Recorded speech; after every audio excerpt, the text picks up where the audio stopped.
Un cordial saludo a mis amigos y hermanos en todo lugar. Nuevamente es un privilegio poder acercarme a su presencia, deseando una vez más compartir algo de la palabra de Dios. Si tiene a mano la Biblia, quisiera pedirle que la abra al libro de Isaías capítulo 53. Isaías capítulo 53. Espero que nuestro tiempo en conjunto es de mucha bendición para cada uno de ustedes, tanto para mi persona. En la lectura de Isaías capítulo 53 estamos viendo un anuncio, un informe que se está dando de parte del profeta Isaías, hablando a la nación de Israel. La semana en la cual estamos viviendo es conocida por algunas personas como la Semana Santa, el tiempo en el cual se da mucha importancia a la vida, la muerte y posteriormente a la resurrección de Cristo. Quisiera que nosotros tomemos en consideración lo que el profeta Isaías está escribiendo unos 700 años antes de su cumplimiento. Y cuando nosotros pensamos en el nombre de Jesús significa Salvador. El Salvador.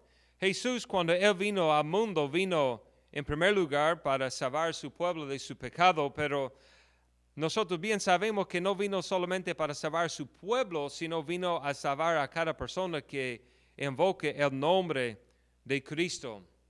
El libro de Isaías capítulo 53 es llamado por algunos la canción o el canto del siervo. El tema de ese capítulo es que el sirviente o el siervo inocente muere en el lugar del culpable. Ahora la pregunta es, ¿quién es el siervo? El siervo es Dios. El siervo viene en forma humana, toma un cuerpo a través del nacimiento virginal. Y ahora nosotros estamos viendo en el libro de Isaías un anuncio que se está dando. Y ese anuncio nos revela tres cosas. ¿Y cuáles son esas tres cosas que el anuncio nos está revelando? En primer lugar, nos revela la persona de Cristo. Nos revela la persona de Cristo. Comenzando en el primer versículo, la Biblia dice, ¿quién ha creído a nuestro anuncio? ¿A qué anuncio se refiere el profeta? ¿Qué es ese anuncio? En primer lugar, hablando de la persona de Cristo, el anuncio nos instruye o nos enseña que Cristo es divino. El nombre de Isaías, el autor de ese pasaje, su nombre significa salvación del Señor. La salvación viene del Señor. La salvación es una liberación. Isaías, el libro de Isaías, nos revela 5 actos de liberación. Fue un informe de salvación y esperanza. Isaías capítulo 53 es uno de los 5 actos, tal vez el acto más sobresaliente. Y cuando Isaías dio ese anuncio fue rechazado por algunos, tal como lo fue cuando Cristo vino al mundo. Juan 1:11 dice, a los suyos vino y los suyos no le recibieron. Tomemos en cuenta la siguiente parte del versículo 1, donde dice, ¿y sobre quién se ha manifestado el brazo de Jehová? Hablando de la liberación. Yo quisiera que se fijen por un momento en sus dedos, su mano y también su brazo. La Biblia nos dice en el libro de Salmos, capítulo 8, versículo 3, que Dios hizo el universo con sus dedos. En el libro de Éxodo, capítulo 13, Dios libró a la nación de Israel de sus enemigos con su mano. Entonces, ¿qué del brazo? El brazo del Señor refleja una mayor liberación. No es la liberación de un enemigo, sino es la liberación del pecado. En su primera venida, la nación no lo quiso reconocer. Entonces, el informe nos revela que, en primer lugar, la persona de Cristo, que Él es divino, y luego que Él es humano. La Biblia dice en versículo 2, subirá cual renuevo delante de Él. En ese pasaje, no solamente aquí, pero en otros lugares, el profeta utiliza las imágenes de un árbol.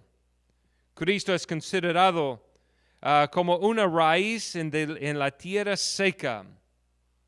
Bien sabemos en la historia de Noé que el reino de David tuvo su fin temporalmente en el Antiguo Testamento al final del libro de Segundo de Reyes y Segundo de Crónicas.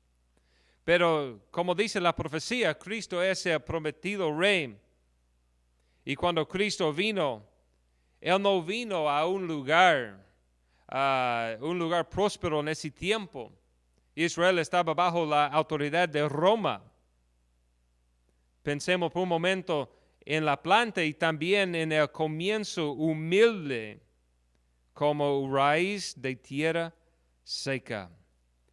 El futuro Mesías fue representado como una vara y una rama. En Isaías capítulo 11, la Biblia dice, saldrá una vara del tronco de Isaí y un vástago retoñará de sus raíces.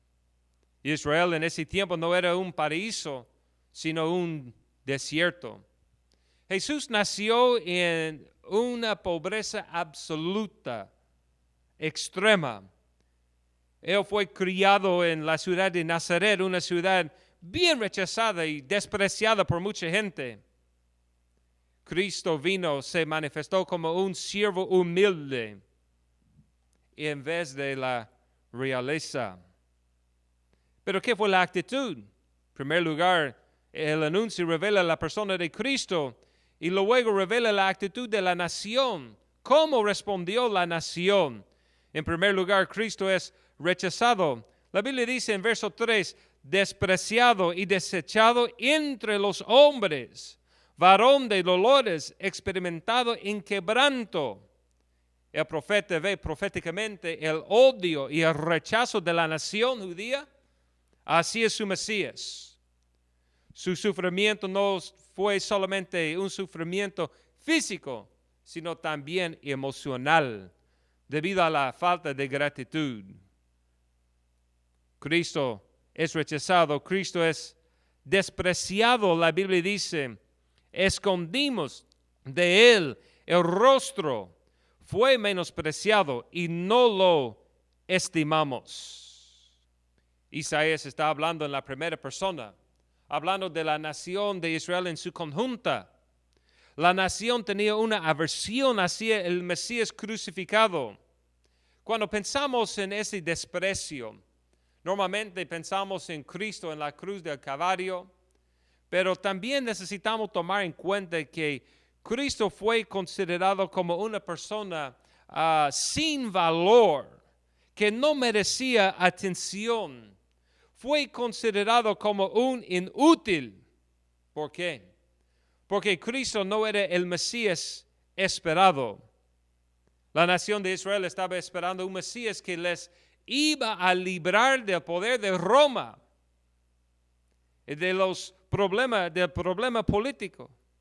Pero Cristo vino a liberar al pueblo no de la política, sino del pecado. Veamos lo que dice la Biblia en versículo 4. Ciertamente llevó Él nuestras enfermedades y sufrió nuestros dolores. Y aquí lo que tomamos en cuenta es que Cristo vino y Él ejerció un ministerio también para las necesidades físicas, aunque ese no fue su ministerio primordial. Un ejemplo en Mateo capítulo 8 refleja la sanidad de la suegra de Pedro en la casa de Pedro, y con eso muchos fueron sanados. Cristo está herido por Dios. Nosotros le tuvimos por azotado, aquí la clave, por herido de Dios y abatido. Esos 3 versículos son el corazón del mensaje. Pero aquí quisiera llamar su atención a la frase, por herido de Dios. Los judíos no lo querían a Cristo. Roma también quería deshacerse de Él. Y al crucificarlo pensaba que lo estaba venciendo. Pero mi querido amigo, tomemos en cuenta que La crucifixión de Cristo fue un acto soberano y divino de parte de Dios. Estaba adentro de su voluntad. Y para concluir, ¿qué revela el anuncio? Revela el pago del pecado. Versículo 5, mas él herido fue por nuestras transgresiones. Cristo no sufrió por sus propios pecados, sino por los nuestros. Él, al que no conoció pecado, por nosotros lo hizo pecado. La transgresión significa la rebelión. Somos rebeldes contra Dios. Cruzamos la línea que Él ha trazado. Él fue herido, hablando también de sus manos y sus pies que fueron perforados. Cristo fue también molido por nuestros pecados, aplastado bajo el peso de una carga. ¿Qué fue la carga? La carga de nuestros pecados. Y Cristo fue castigado. El castigo de nuestra paz fue sobre Él. Cuando pensamos en castigo, lo tomamos en un sentido negativo.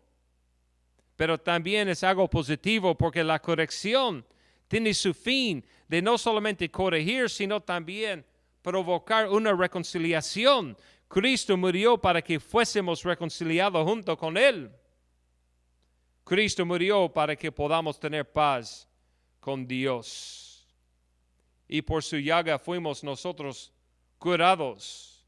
Las llagas que contribuyeron a su muerte fueron las mismas que contribuyeron a nuestra salvación.